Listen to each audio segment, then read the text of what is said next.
Hey there, Dream Chasers. This is Hannah Pride, and welcome to Pride and Shine, the podcast where we explore the innovators and influencers of Dubai. Proudly sponsored by Pride Migration, your dedicated partner for making Dubai your reality.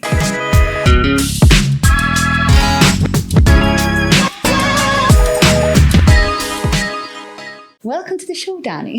Hi, how are you? I'm good. How are you? Good. So for everyone that doesn't know who Danny is the part owner of Zodiac Global, which is a talent management agency. Yeah, predominantly talent management, influencer marketing, mainly talent management these days, but anything to do with the creator economy, influencers, celebrities, artists, that kind of thing. Amazing. So Danny, I just want you to briefly discuss on how you moved to Dubai 9 years ago and you've gone from finance into talent management agency now. It was a bit of a unusual move, I guess. 9 years ago to 2015, it was actually Abu Dhabi, not Dubai to start with. So I was in Abu Dhabi for 3.5 years.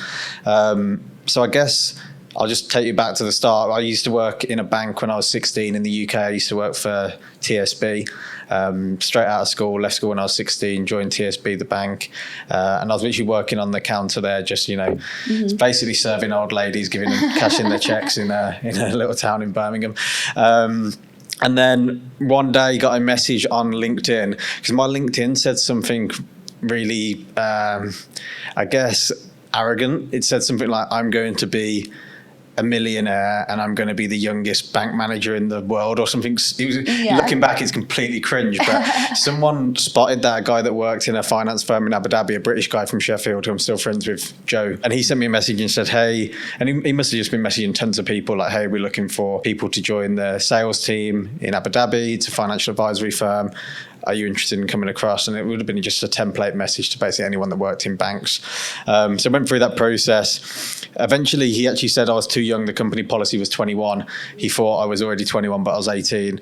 And then I kind of convinced him, was like, look, just give me the shot. It's commission only. There's no risk. Sold my car in the UK, which I got like £2,000 for or something, an old Renault Clio. And then moved out there, which was a bit of a shock because I didn't actually know where Abu Dhabi was at the time. Like especially 9 years ago, I was just I didn't know where it was. I thought it was the Middle East, but I was kind of expecting like a complete desert with like carts and just a few guys working in oil. But then I got there and it was actually amazing. Abu Dhabi's a great place it's absolutely gorgeous. If anyone hasn't been, it's like arguably better than Dubai in some aspects. There's less of a party scene, of course, but went there and got thrown in the deep end. Was very tough for 3 years. I actually lived in not far off a shipping container for quite a while in the first year to just get off the ground, like, because that's the only thing we could afford. And then started to take off there. It was doing okay. I was getting qualified, and all that what your role was effectively cold calling 200 phone calls a day, to try and book meetings with financial advisors for anyone in Abu Dhabi that earned more than 50,000 dirhams a month. And that was all I had to do, just call. That's absolutely which was crazy tough at the time, but that's wild. I want to even touch on that. So obviously I have a part within our business that's real estate and off-plan. Yeah. And I sit in an office and my colleagues get told, do calls. And I've done a few cold calls. I know how hard cold calling is. For you to do 200 cold calls in a day just to get a meeting, you must have been mentally and physically drained. Yeah. What's your tip for anyone who's doing a cold call? I used to actually quite enjoy it. And if you that sounds like I'm a psychopath, but if you make it fun, like we used to do like weird games in the office, like you've got to slip this word in or this phrase and your next call and all this kind of thing, and just have a laugh with it. And I didn't ever have a set pitch. I had a few phrases that I used, and the whole thing with cold calling that I used to do is try and be friends with the person straight away. So if you can make them laugh within the first 30 seconds of a phone call, even if it's like making fun at like, oh, this is a cold call, but give me 30 seconds of your time, and it's worthwhile. If you can make them laugh, you've got them. And yeah, I think because I hadn't really done anything before, the guys that came in that were like 25, 30 doing it, they almost felt they were above it. It didn't work for them. They came here 3 months left, went home and spent all the money. But yeah, because I had no sort of, it was the only choice really. I was like, this is make or break. I quite enjoyed it, and still to this day, I actually quite like making cold calls. I get a buzz out of it, because if you get someone booked in off that, it's great, and you can do amazing business off it. Less so these days, and you have to be careful of regulation and stuff. But I enjoy that chase of it, I guess. Yeah, I think it's very Wolf of Wall Street. When everyone I know in Strada, when I sit in there, we do them. It's very high intensity. People are walking down, people are shouting, blah blah blah, and it's a good laugh. But 200 a day. That's relentless. The minimum standards, I think, at the time were it was 202 or 2, which basically meant you had to either hit 200 calls or dials, 2 meetings, or 2 hours call time, so actual physical call time. So you have to hit one of them, and I'd try and hit all 3 if I could, because basically that, like, if you've got 2 meetings for the day, it's like you've kind of done your quota, if you like it. And 2 hours physical call time doesn't sound like a lot, but when majority of calls are lasting between 10 and 40 seconds, that's it's a good target. I've never heard of the 222 rule, but I think most people after hearing that will probably implement it, because it is a good KPI, I guess, to at least hit one, to know that you're sitting in that office and relentlessly calling, you're getting somewhere out of it. It gets boring though. I wouldn't do it anymore, but I think I'm very glad that I went through those 3 years of doing that, because it teaches you a lot of lessons about rejection and just pushing through. And then you can actually work. What we used to also do, if anyone that is doing that kind of outreach approach,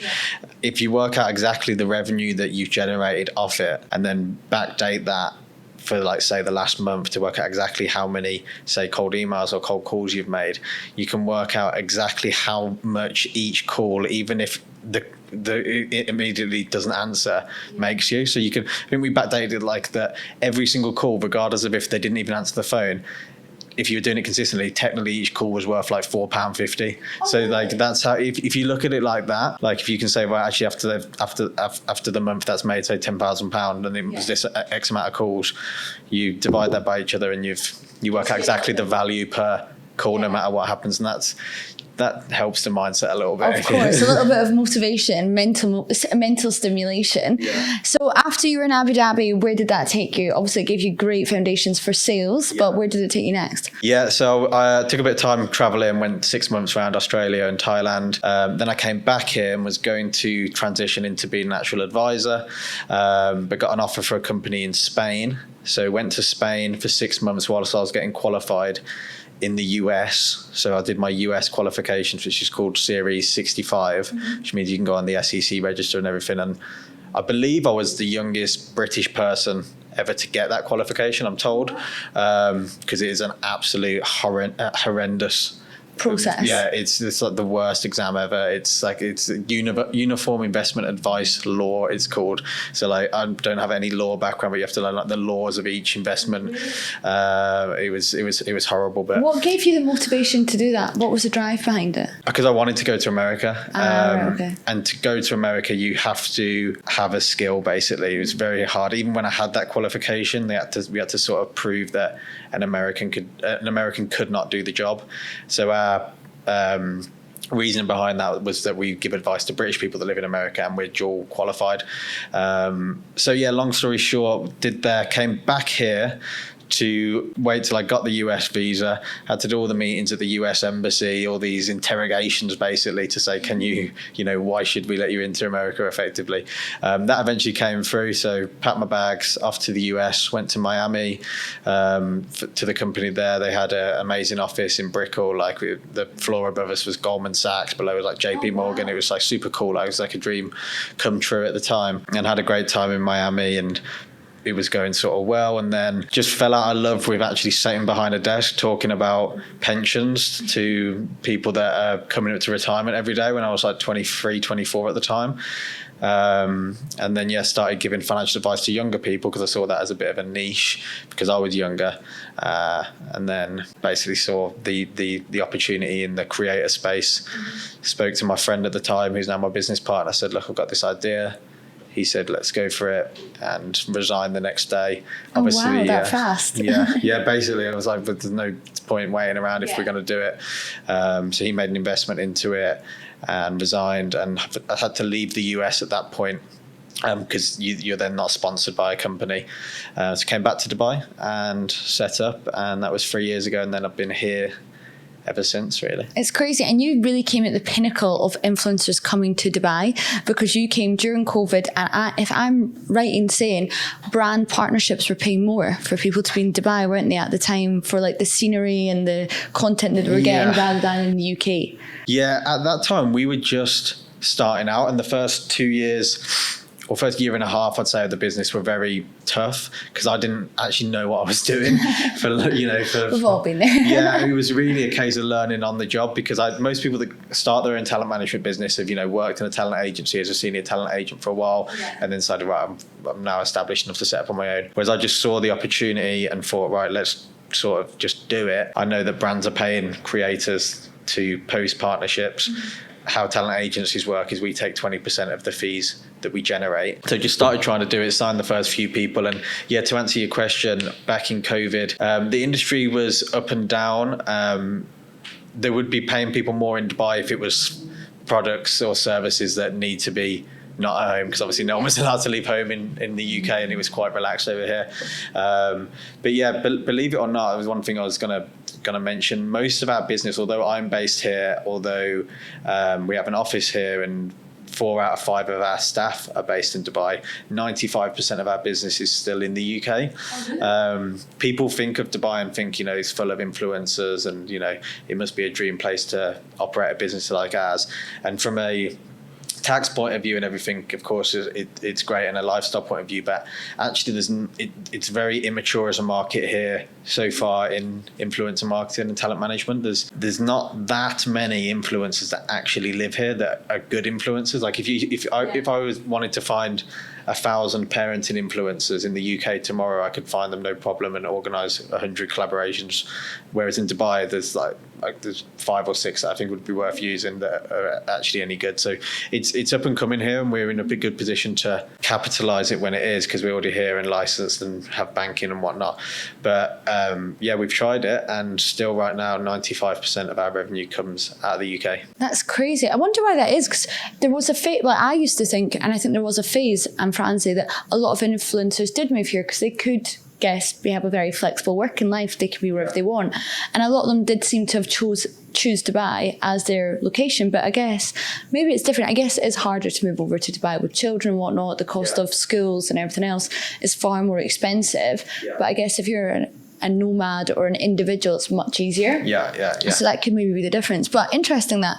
Do you think as well more people come over in high season of Dubai, October to March, and then that's when we probably see all the influencers being here, and it gets a reputation? Like right now, no one's here, as you know. Like no one that doesn't have to be here is really here, because it is insanely hot. It's crazy hot. I got out of the taxi to walk into this building, and I was wearing a suit, which I don't actually often wear these days, and I felt like I've been in a sauna for 10 minutes. So any of these content creators, majority of them, they tend to be in Marbella, Ibiza, some Thailand, or the UK right now. They're for 3-4 months of the year, and then come September, October, they're all back. They're all back.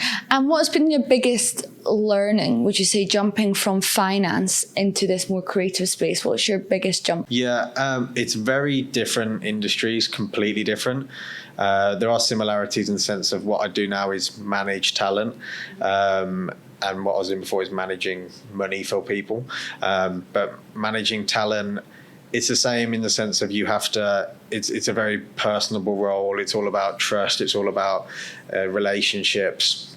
We just basically offering a different service, and they're holding us accountable to manage something completely different, but also equally as important to them. So now we're managing their careers and their income before we're managing their wealth. But the biggest change is just how less corporate it is. In the role before, it was all very formal emails. Now it's like I get emails all the day, and it's like, hey, with a kiss, and like, hey babe, and all that. And it's like, and these are from big brands in the UK and overseas. But most of the people on these teams are Gen Z. It's a very Gen Z, fresh. Like I get on Zoom calls with senior marketing people in the UK to discuss, filling a campaign for them, and like it's all in t-shirts and relaxed, and meet for a coffee, meet for a drink. Whereas before it was all very formal, like you had to very blue collared.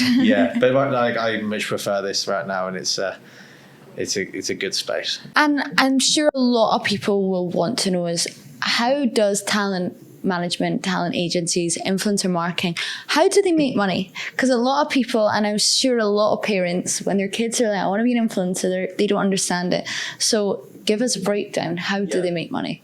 Yeah, so there's probably 4, maybe 5 revenue streams of creators as a whole, depending on what platform they're biggest on, and what their niche is. That the percentage on each category changes, but as a whole, there's brand deals, which is generally number 1. So that's our bread and butter. That's your, okay, I am Walkers and I want to pay a food creator to promote my crisps. I'm not going to pay you £1,000 to do a reel incorporating this. That's an example of that, and that's number 1. Number 2 is ad revenue and AdSense. So that is getting paid from the platform for the amount of views that you're getting, and that's where, when you see on YouTube, when you see on TikTok, ads just in between the posts on your For You page, same on Snapchat, the creators are getting paid for that. The platforms have different levels to that creator fund. YouTube is the highest paying CPM. CPM is the amount of dollars or pounds you get paid per 1,000 views. YouTube's the highest. Facebook's the second highest. TikTok's the third highest, and Instagram has none. So you don't get paid at all for views. So if you're just a creator that's just on Instagram, the only way you can make money is either selling your own products through merchandise, or your own product, which is the third way that they can get paid, or brand deals. Whereas some YouTube creators, if you've got 1 million subscribers on YouTube and you're averaging 100,000 views per video on YouTube, you don't really need to worry too much about brand deals, because you're going to be pulling in $10,000, $15,000, $20,000 a month just from AdSense.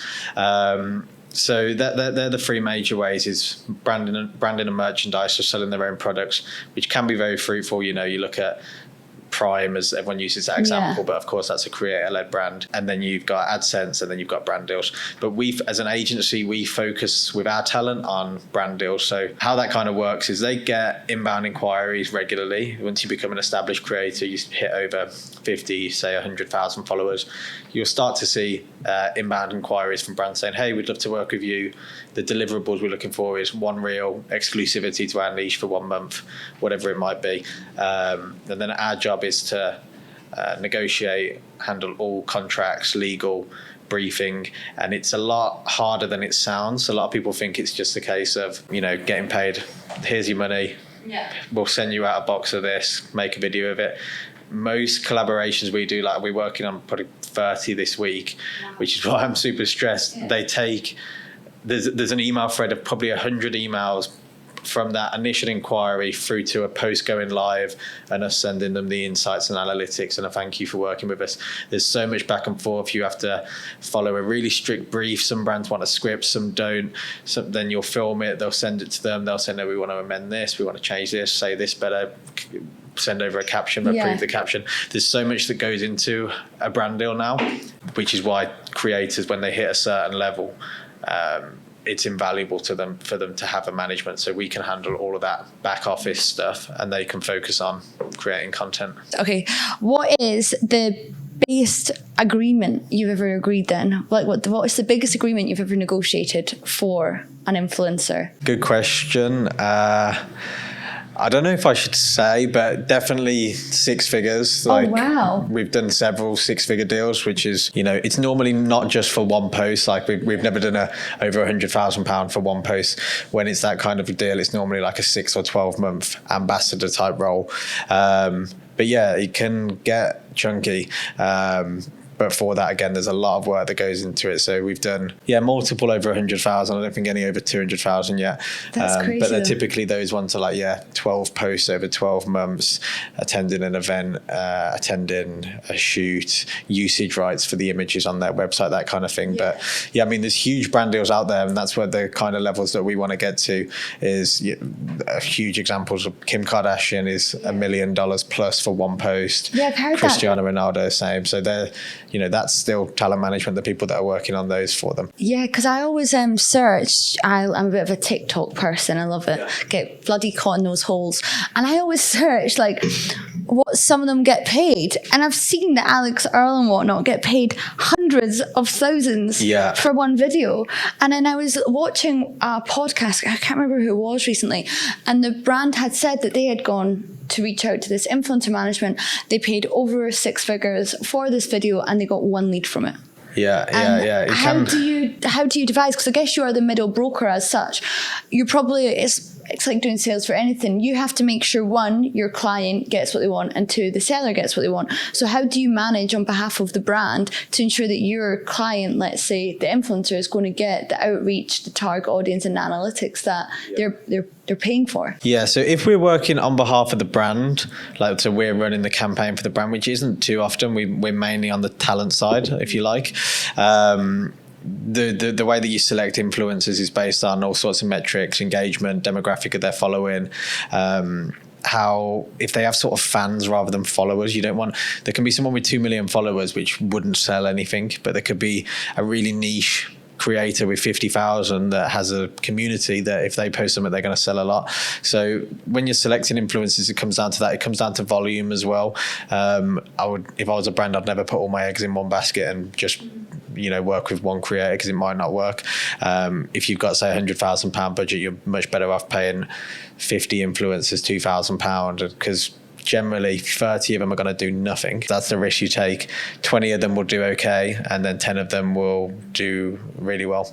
Don't know if I even got the maths right there, but I got lost in my head. No, I get what you're saying though. But then going back to a point there, how do you then tell your influencers how to build a community rather than followers or fans? It's just about having a niche, which is why we only work with select talent. Like, I learned that quickly because we did start signing some like models and things like this, and people that were just basically posting pictures and people were following them because they liked the way they looked, but they didn't actually care what they didn't care about them. So actually our focus came into food. So we work with a lot of food influencers because brands like food creators, because they do convert. Like, if you see a creator posting about a new recipe with a new seasoning, there's actually a fair chance, if you like the look of it, you're going to send it to your partner, you're going to send it to your friend, you're going to say, let's make this, and you'll actually go and purchase it, and it will actually work for that brand.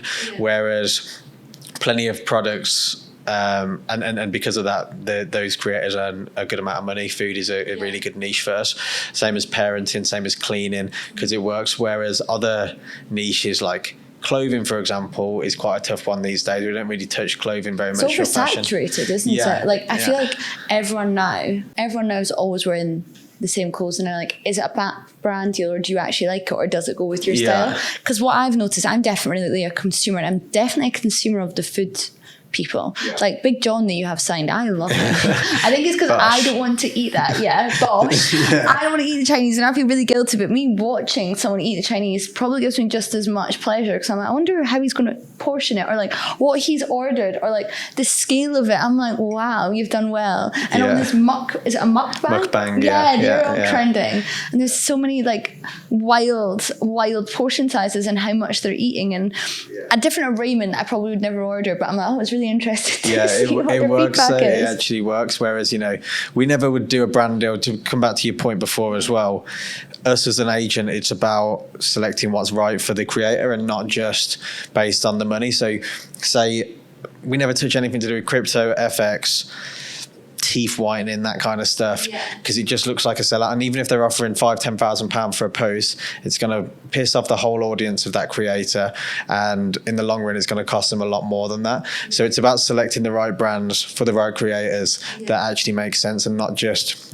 taking everything that's on the table, because there's risks that go with that. Because I do think a lot of people get that wrong. I think a lot of influencers, especially, I wouldn't say, again, going back, I kind of like food content because I feel like that's just like what I enjoy. But I think when I was younger, especially when it was more COVID times, I'd set my phone a lot more than I probably set my phone now, being like a scroller. Now I'm actually using it for work. But I used to definitely look at the more fashion side, and I know personally I did get bored of people, and I was like, you don't even like that. Like, I know you don't like that. I would never see you out in that. And I think a lot of people's management, or down to themselves, they maybe just become greedy, that they say yes to too much.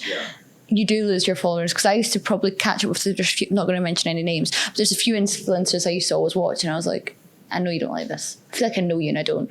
Yeah, the audience and the public, everyone, and myself as a consumer of in yourself, we're not stupid. You know what? You know when when someone's trying to sell to you, right? Yeah. So yeah, that's one of the main roles of a management, is to make sure that the page is, we say, healthy, which means that we're monitoring the engagement rate, which is the amount of likes and comments versus views, and how many story views you're getting, everything like that. Because once your page dies, and I've seen it happen to numerous people that I'm friends with, like they've got 1 million followers and they're all of a sudden getting 1,000 story views and 200 likes on a picture. It's like you've killed your page.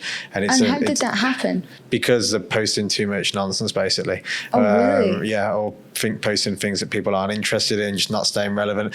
Creators that do well are ones that keep up with trends, are constantly creating content, are consistent. You mentioned Big John, he's a great example. Like, we've worked with John for a little while now, and his son Johnny, who's a heavyweight boxer, and he just pumps out content every single day. It's funny, it's engaging, it's not too curated. He doesn't post too many adverts, and he's been great for us. And one of our other creators, Food Review Club, who's the biggest food reviewer in the UK. He goes to restaurants in the UK and basically eats and reviews them. Brands love him because he converts, because when he goes to a place or when he goes to a venue, people go there. Like, we've got tons of case studies of him going to a venue and then the next day them having a queue down the road once the post has gone live. Oh, wow. That's really cool. I mean, my favourite influencer of all time is Indy Clinton, just because her videos on TikTok are so chaotic. You don't actually know what's going to happen. And I think when it's like, right, what you're saying, when someone has a frame that you kind of know what to expect, but you don't know what to expect, it's an easy watch. So like Alex, our also guest, getting ready with me, Indy Clinton is just chaos, but she always has her camera in the same place, but you just don't know what's going to happen in front of the camera, because it's like kids, dogs, her, husbands, people just running around, but you know it's always in the same place. And I think a lot of people, they don't actually analyze the videos enough to why people are watching them, and it is usually because there's one constant always in the video, but then there's something that always changes that keeps like your dopamine keep going. Does that make sense? Do you find definitely. that? Yeah, it's also different on each platform. I was saying this to someone earlier today, actually. Using a professional videographer and stuff works well for YouTube, whereas on TikTok, people don't want to see that. People want to see raw selfie style, getting in the back of a car, talking about something. So there's definitely different content styles that work for different platforms. TikTok, like I said, is very much more relaxed. Instagram's a little bit more curated. People want to be, you want a nice cleaner feed, if you like. And then YouTube can be much more production style, documentary, vlogs, everything like that. But you have to also tailor it for each platform. It's not a case of, if you want to get big on all of them, you just film one video and post it on all of them. You have to have it all different. Yeah, and because you post the same video on Instagram and TikTok, and they'll do completely different numbers based purely. And I don't know exactly why that is, to be honest. And that's what the person asked me earlier. I think it's just down to, one, the demographics, probably a slightly younger demographic on TikTok, not as much these days, but it's definitely still younger. And then just, I think, the mindset that you're in when you're on Instagram versus TikTok. When you're on TikTok, you're in bed scrolling, you just want quick stuff, you want funny. Yeah, exactly. I get stuck in it myself. But yeah, it's about tailoring your content, being smart with it. It's not easy, to be honest. People think that these creators have an easy job. It's full on. It's crazy. I know personally that we're trying to get a lot more engagement on the social platforms, and I have no interest in it whatsoever. I hate having a camera in front of my face. I hate, like, this is a good job for you. I know, this is fantastic, but I don't mind this because me and you are having a conversation and it's interesting and I forget about them. But me having to place a camera and do a get ready with me, or like a day in the life, piss off. I don't care. Like, I don't want to do it. But I know that's what you need, because you need that brand, you need that element people are interested in, to see the other side of your life. And I have paid someone, and I have a team now that do all my marketing and everything, but them trying to sit me down and even rewatching it to sign it off is their biggest task, because I'm just like, I just don't like it. But it's a part of having a business now in the 21st century. You need to be ahead of it and on the ball with it.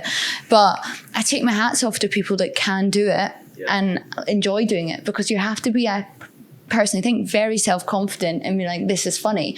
I get so nervous. I'm like, hi. Yeah, if I'm holding the camera. Yeah. No, and it's a real skill. I think the generation coming up now will be much better at it. Yeah. But it's evolving so quickly. Like even a few years ago, I would never have done this. Most people would never have done this, that are doing podcasts and are doing short form content. But now it's becoming a necessary, not necessarily evil, it's just becoming a necessity. 100%, especially with all the regulations going back to cold calling and being in Dubai. There's so many regulations now that if you can have a presence online with a network, people know who you are, people kind of know what you do or roughly what you do. Because of that, you're kind of in their subconscious memory. Like, I don't know Indy Clinton, sorry to go back to her, but I'm like, I wonder what her kids are up to, or like, what nonsense, because I'm like, that's just, to me, is quite funny. Whereas like, people will probably like, I'm moving to Dubai and someone maybe says Hannah, they can search up my name now and kind of see that I've spoken to people like yourself that have moved to Dubai, that have a different story, have a different journey, and you can give someone else tips and help them that maybe from a natural conversation that me and you are just chatting, they're going to learn a lot from it. Yeah, it's super important. I think it's about becoming a key person of influence in whatever space you're in, which what I mean by that is the person that someone thinks of when they think of a certain industry or business. So for example, yourself, people will think immigration and moving to Dubai, and then if they've just seen a few second video of you, even if they didn't want to see it, if it popped up on their feed or on LinkedIn or whatever platform you're posting it on, you're going to become the first person that comes to their mind, more so than someone that's just doing traditional marketing and running ads and got billboards or whatever else. So it's super important. It's something that I'm trying to do more. It's something that is getting very, very popular, especially in Dubai, because everyone's doing it now. You need real estate agents, financial advisors, lawyers, it's a bit everything. Tedious though, isn't it? You start seeing the same videos and you're like, go away. It gets sickly. You have to put your own spin on it, I think. 100%. And I think Dubai is filled with sheep. So one person does one thing and then the next thing you know, it's the content's gone around 10 times over, and then you're like, no one listens to it. So I feel like you have to be the start of the trend, or no one's ever going to watch your content, because then it's just like, I'm bored of it, I've seen it already, I don't care, same line, and I think that's a hard place. Whereas Dubai, it's like Dubai uses WhatsApp instead of email, and Dubai uses Instagram instead of LinkedIn. It's a complete untraditional area, whereas in the UK obviously everyone uses LinkedIn. And I know personally, I used to post on Instagram, like me and my friends around a table or like with my parents. And I have to remind myself to do that on stories to keep up that community feel, so people feel like they know me more than they probably do. But before I would post anything, I'd be posting me on tables like, woohoo, let's go wild. And now I don't really want to do that, but I have to do it. And I'm more focused on putting business content out there, but I forget people don't actually care. People don't want to see all business content. But I'm just so now sick of everything being everywhere and having no security, not security, like personal life, that I think we've all kind of grown out of Instagram and sharing too much, and it's now gone into a full business way. Do you know what I mean? But I feel like everyone's on it. You say that because we're seeing it a lot more, but I think there's still a gap. You probably say that, and I'd probably say that because we are sort of involved in the space, in the sense of we know a lot of people that have their own businesses and stuff, but I think there's still room for a lot more people to be making content, 100%. and they should be, because it really does work and it's not expensive. No, it's probably one of the most inexpensive, because I seen a quote, sorry to butt in there, but I seen a quote that was like, if you're a referral, that means someone's thinking about you and speaking you in light in a room that you're not even in, and that can be fully sparked from a 6-second video or a minute video. That just as you're sitting in the taxi on the way there, someone says something, I want to invest in property, I want to move to Dubai, I need to get a new management agency, they instantly think of you because they've just watched that video or seen that picture or something in the car. It's crazy. Definitely. It's really crazy. So tell me, obviously you moved to Dubai 10 years ago, and we've seen about the business and how you got into it. What's been the biggest learning that you've learned since being in the UAE, obviously starting in Abu Dhabi and then moving to Dubai? In terms of the country and the culture, I don't know how to answer that question, because this feels like home now, because I have been here, like as I said, on and off with the US trip and stuff for since I was 18. So I haven't really learned that much in terms of the region as a whole. It's different, but it's not too different to like the UK or anything, because most people here are Western, actually. Emirati people are amazing people as well, and I've got some very good Emirati friends. But yeah, I don't think that's a drastic change. But I'd say the biggest thing I've learned in business, doing business in Dubai, is it's a lot lot harder than it looks, but once you've done it, so much harder.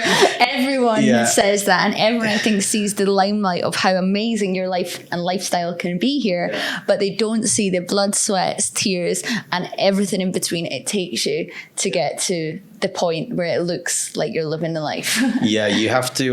There's a lot that goes on behind the scenes. There's a lot of lessons I've learned along the road. We've wasted an insane amount of money on things at the start of the business that generated no revenue. But now I think once you've done it once, like I feel like I could start another business tomorrow and sort of plug and play the same playbook, having learned all those lessons. So that would be the lesson. But I think it's good to do it and make the mistakes and carry on going, and then you even every day now I learn something, I do something wrong or a problem occurs, and then we know, okay, next time let's do it like that. But yeah, I mean, I love it here. I think this region is going absolutely nowhere. It's honestly, it's the land of opportunity. You just have to want it hard enough, I always say. And I do think as well, within this region, just touching what you've said, being here so long, Dubai is a place that the Emiratis, everyone respects them. Absolutely, yeah. Everyone respects Emiratis. Everyone respects the culture, more or less. I would say more so than not. I've met so many English expats that have moved here and then even transfer into the Muslim religion. Yeah. And it's crazy. And it just shows having one leader, having one direction, having one rule fits all, everyone fits in or they leave. Yeah, and that's nice. Someone said that to me the other day. I think about the royal family here. I was like, everyone absolutely loves them, like, because they do great things for the country, and their vision's amazing. And yeah, I think it's only just getting started. There's 100%. Anyone that's not here yet, I would still encourage to come out there. But the only thing that, like you just said, is it's not completely a walk in the park. You have to work hard. It's not. Like that was in Abu Dhabi in 2015. I was living in a shipping container for some time. Like I wasn't in a penthouse apartment doing anything like that. You have to grind it out, but then you can reap the rewards eventually. It's legit 5 steps back to go 10 steps forward, and everyone says it. And that's going back to saying why probably a lot of family creators aren't out here. A lot of them think, oh yeah, I want to move to Dubai, but they forget that you have to pay your fees up front, your school, you've got your healthcare, you've got your rent, you've got a lot and a big amount of money to move over here. Yeah. And you have to sometimes live in the smaller house, don't go to the nice restaurants, and really work for a year, 6 months to a year, even maybe 2 years in some cases. And then they live this amazing lifestyle and they say it's the best they've ever done. Yeah. But a lot of people forget, because time goes so fast, that those people now that have got their lovely houses at one point, and we had Jamie and Christy on, that they said they went from a lovely house in England to a studio apartment in Dubai, and now they're living in the multi-million-pound house. But it did take that 4-year transition, work, blood, sweat and tears to get to where they were. Yeah, you have to drop your ego. That's very true, because there's a lot of people that do come here and think, I'm not living there, I'm not doing this, and it's like, okay, well, you gotta go back to the UK. 100%. But yeah, if you put the work in, there's opportunity here, and we've got our eyes very firmly on Saudi Arabia as well. Yeah. I've been to Saudi a number of times now, and that's also I've still not been. Yeah, it's cool. We did a bit of work with some of the fights there, like the Jake Paul Tommy Fury fight and the Francis Ngannou Tyson fight, a bit of the influencer stuff for that. And yeah, they're amazing events, and there's a lot happening there. So I'd love to have an office there in the next 12 months for sure. Oh, wow. How exciting. But well, thank you so much for coming on, Danny. It was really great to get an insight, especially for myself, to even hear how they all make money and all the different avenues and stream. And I look forward to seeing how far you get and hopefully see you in an office in Saudi soon. Likewise. Thank you, Hannah. No bother at all. Cheers.